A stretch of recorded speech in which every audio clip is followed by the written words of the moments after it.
Hey y'all, we are about to leave the farm for a little plant hunting adventure.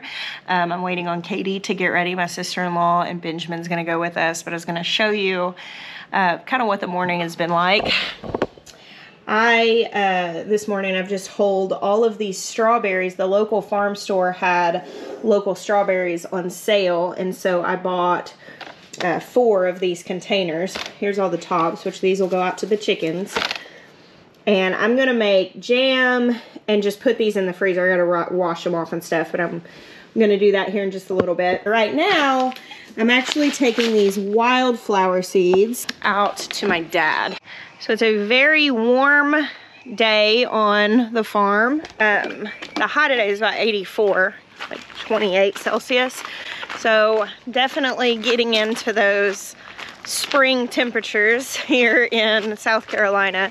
These are not our summer temperatures, so yes, I know for some places that's hot, and this is why you guys hear me talk about how cold I am for when it's barely freezing, because I'm actually quite comfortable when it's 84 degrees outside. Hey garden boy, you ready to go plant shopping? Yeah. Hey, can you tell the fire department coffee company thank you for sending those hats? Thank you. They sent some coffee and some hats.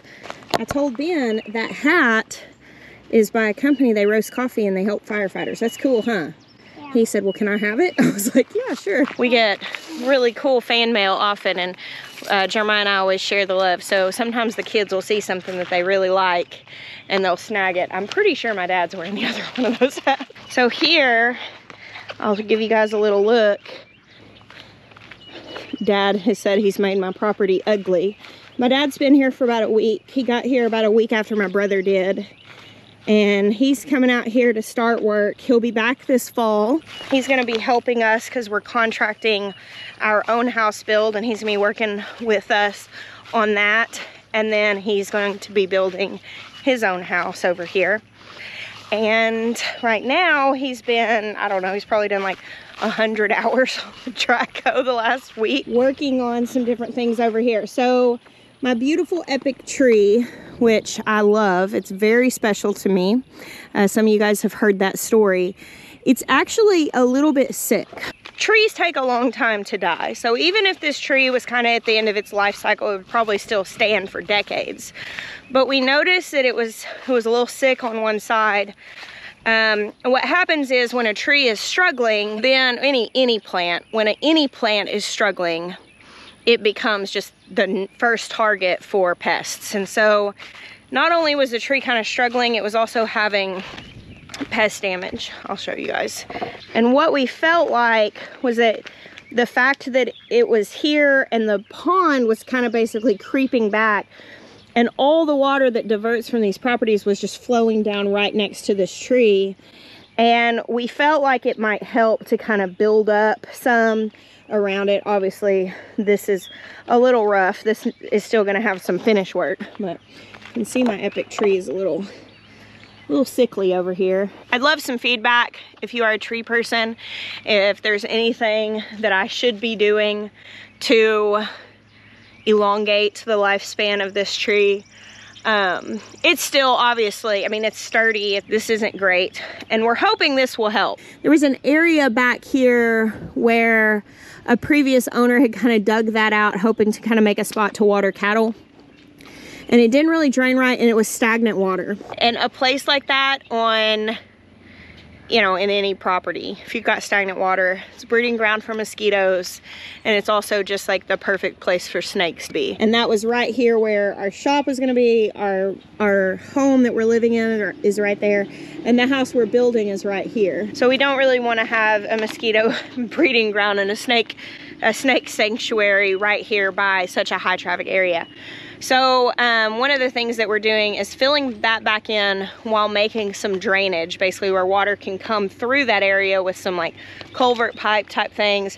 And then we're gonna fill that back in and essentially make a land bridge there, which is how it used to be. That was added in, I mean, long before we were here. But we also had some sweet gum trees back here. So those don't rank super high on the list of valuable trees just because they can be kind of a nuisance. So we pulled those down, and that's where we're going to be putting in nut trees, is over in that area. And this tree that they took down, that Dad took down, had, we think, been struck by lightning or something, but it was leaning really heavily and it was just kind of dangerous. So he just kind of tapped it and it fell over. He said it was the easiest one. And the one next to it, we think it might have gotten struck or maybe damaged by the same thing, but it's still got a lot of life. So we're going to trim that one up and try to save it. But one of the things that we're going to do while this is all torn up, once it's a little more smoothed out, is we're going to plant some things down here. Maybe sow some grass seed, but I thought this would be a good place to scatter out some wildflower seeds. And then I'm wanting to put some aquatic plants down along the side and just kind of make some things grow intentionally since it's already disturbed. Hey, Dad! These are wildflower seeds. Beneficial insect wildflower mix. Put her in the trailer. Okay. I'll take care of it. Oh, here comes Sweet Maya. What are you doing? Talking to Papa T. Oh, so he dropped off a big pile of monks. Yeah, it's about the biggest pile we've ever had. Nice. Love you. Love you. So part of our little plant searching endeavor today is to look for maybe some things that would go down in that area by the pond. I have some things too that I think would be really good. Like I still have some irises potted that would probably do well down there, and just a variety of things that I think that we could plant. My only concern is that we still need to be able to mow, and so it's hard. Like the wildflower seeds are fine because they'll come up and maybe they'll bloom, and maybe they'll get mowed down and reseed and then get mowed down or whatever. But it is a hard thing when you're trying to manage grass coming up and growing stuff. So a lot of times people will suggest like, well, hey, why don't you just go throw these out there? Like the grass grows with a vengeance here, which is a great thing. We're so thankful for that, but we have to consider it. So this is the thing that I am most excited about right now on our farm. Can you believe how beautiful this is? Mr. Marcello, the local stonemason, he does a lot of different things, but he's the one who did the retaining walls at the bottom of the high tunnels. He is better. We had mentioned that he'd gotten hurt. He was going to come and do the floor of the greenhouse, and we changed plans. But that's actually what brought this on, because I didn't want him to miss out on a big job because he got hurt, but I couldn't wait to get the greenhouse going because he needed some weeks to recover. And so I was like, well, what if we did this? We would still give him a job and it would look really cool. And I'm so glad that we came to this, because I just can't even believe it. And when we found this fountain that Ezra loved so much, I thought, well, how could we make this look?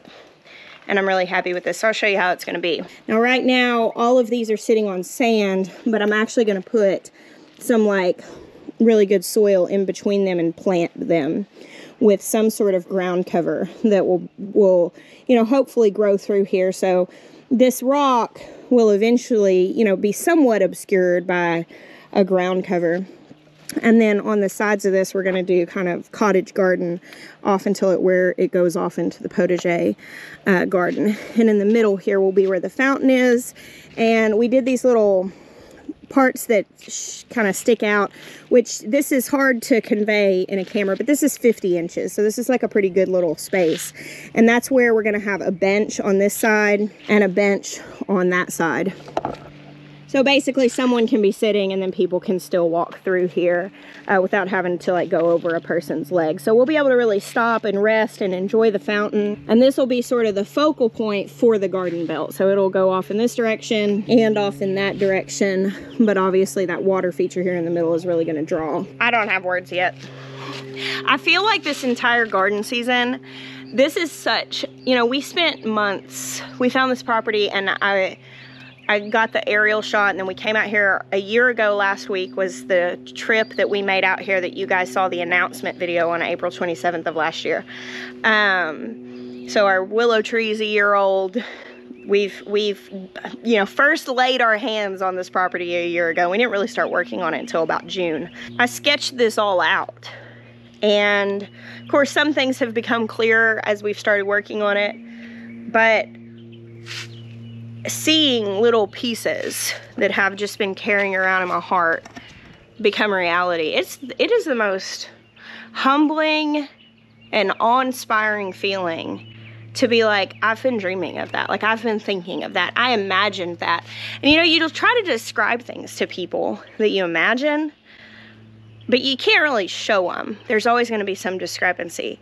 And seeing this come into like real life, where it's no longer a vision or an imagination, but it's something you can see with your eyes and touch with your hands, like, it is amazing. It's so good. This is one of those things. I can stand here and I can feel like I'm standing in what this is all going to look like. And seeing this little bit come to pass makes me feel so confident that I'm going to get to show you guys everything that I'm envisioning. That makes me so brave. I walked out here because I wanted to show this to you guys, but also I just wanted to make sure that this was fully vented. It's getting so warm now that we're really not closing this up at all, because it's not even cool enough at night. There's just nowhere even near freezing at night. The plants are looking pretty good. I am very eager to get things in the ground, but I think I've got a little while longer. Look at my tomatoes. And we're currently working on getting an electrical permit to move the pole. So right now our vent system is not working. And it's all just kind of part of the process. I think it'll be fine because we're getting to the point where we're about to start planting things out. But this greenhouse is not going to be a ton of use in another month if we don't have that vent system working, but we'll have it by then. And then we also ordered a shade cloth for the top of this that my hope is if we can shade cloth it and vent it, that this can be a bit of a respite, like that it'll be like stepping into the shade. And maybe, I don't know if this is possible or not, but maybe I can use this in like August, September to start some cool weather things by seed. I don't know, it may be too hot in here still, but I think if I remember correctly with the high tunnels, and if the shade cloth will work similarly, I don't know if I can vent it enough to make that work, but the high tunnels are cool enough, and that's what I'll do. If this doesn't work for that, if it's still too warm in here with the shade cloth and the ventilation, I will start my cool weather crops in the shaded high tunnels. I think we can learn from gardeners in all areas. I don't really agree with the thought that you should only like search out people who are in your zone or in your region or whatever to learn gardening advice from, because your zone really is just your average cool temperature in the winter. So as far as vegetable gardening is concerned, I mean, most vegetable crops are annuals in most places. Like, you're starting new seeds every year, you're putting new plants in every year, and then when you're harvesting, you're tearing it all out. And zones don't matter whenever you're talking about annuals, because it's talking about the average low temperature in the winter. So I feel like I glean from people who are in zone 4. I mean, I like learning from all people who are doing these things, and there are little tidbits that you can take. And it's cool to me to really appreciate other people's struggles, like I was talking about the heat and the cool. Like, for some people, they're really struggling with the cold. They're struggling with the shorter season. My season is actually shortened because of the heat, which is why we put the high tunnels up more than anything. Because yes, I can use these closed up in the winter. I probably won't even have to close them up most of the winter to be able to grow cool weather crops, because it doesn't really get cold most of the time. It doesn't get cold enough to kill that stuff.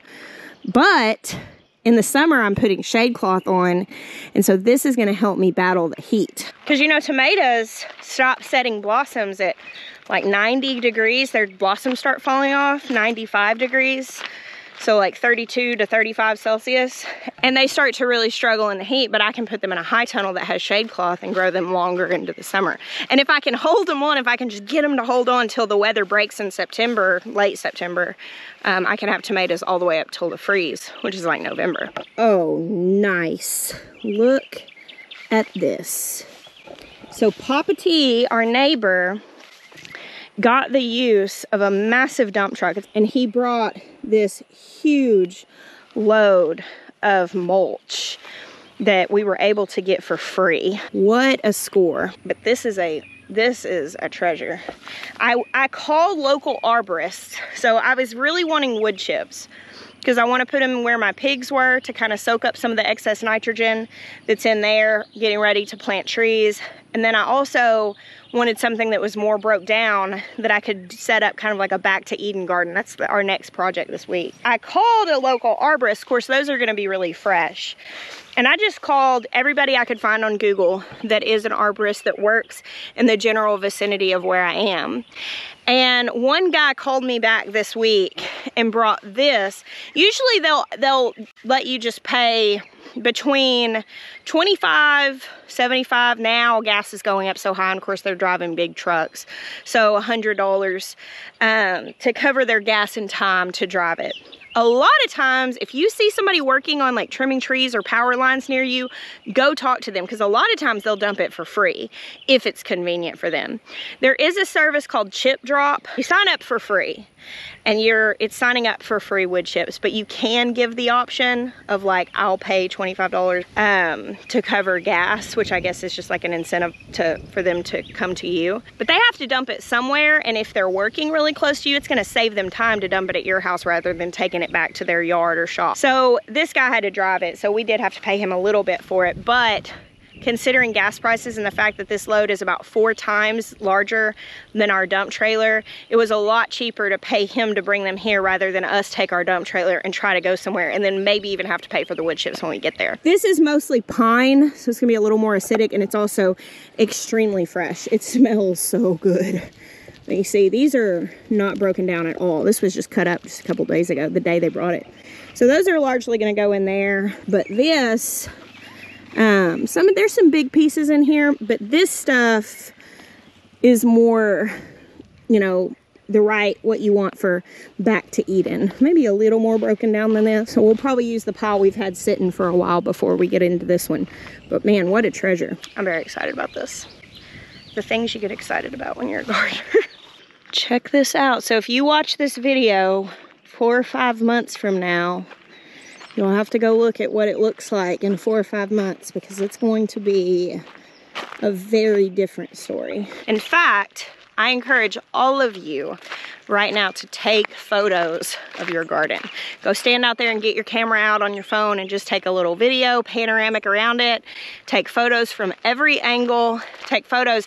Anytime I plant something, I take pictures. My phone has like 40,000 pictures, and I think probably 20,000 are my garden, and the rest are probably, I have a lot of pictures of garden and animals because that's how I catalog things. And sometimes I'll look through it for a picture of my kids and I'm like, probably should take more of those. I do that with my big camera mostly. But take pictures, because you'll be able to look back and keep check the data and say, oh, I planted this on this day, that's been in for 4 weeks. Or if you can't remember when you get your first fruit, how long did this variety take? Well, if you have a picture of the day you put it in, the day you started the seeds, you'll be able to very easily check it. I find that to be so much easier than trying to keep up with a paper garden journal, because you always have your phone with you, or mostly you'll have your phone with you in the garden. But it is super encouraging to have pictures of whenever you first get things started, to be able to look back and see how much they've grown. Because you're gonna fall in love with your garden. You're gonna want to have the documentation of that. It'll be amazing to you in 5 months to look back and go, wow, look at how much has changed in this time, especially whenever you're feeling discouraged. It's good to be able to look back on that stuff. Well, you know, I did not intend to just talk that much to you guys about all this stuff, but I had several things to catch you up on, and now you're caught up, and I'm gonna end this video. And I'll take you to the plant store in the next one. Thank you guys for hanging out with me today. I bless you. Until next time.